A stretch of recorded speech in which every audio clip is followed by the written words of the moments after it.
ta-anticipay al Coast Guard Station Zamboanga con el mas alto número del mga pasahero quien tabolbe para na maprobinsya este tiempo para el Año Nuevo.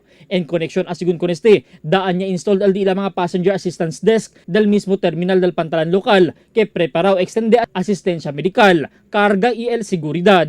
Asigun con el commander del Coast Guard Station Zamboanga, Lieutenant Commander Alvin Dagalea, tiene sila bastante personajes na inspeksyon na con el mga bagahe y lancha.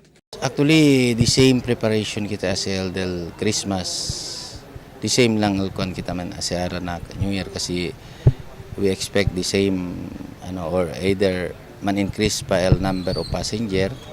Por parte del mga shipping lines, tiene también asigun mga aumento tripulante para bisya i-implementa con el no ticket no boarding policy. El dimyo taapela ko na jaton mga pasahero, mga sea travelers, no? Saka sila temprano ticket. Then numa sila man sa ka-ticket kuno kel mga fixtures kasi chine mga fixtures tabi ni kanila ticket doble el dila mga el presyo and el date hindi ele dapat for the hindi intended voyage el ticket tabi tabi sila biktima del mga fixtures chine bes.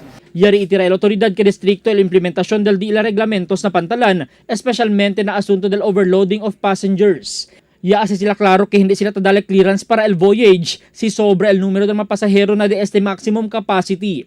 Un ejemplo aquí, amo el incidente de Stephanie Marie que ya atrasa un día el viaje del pasado semana después sobra de 50% el dila pasahero.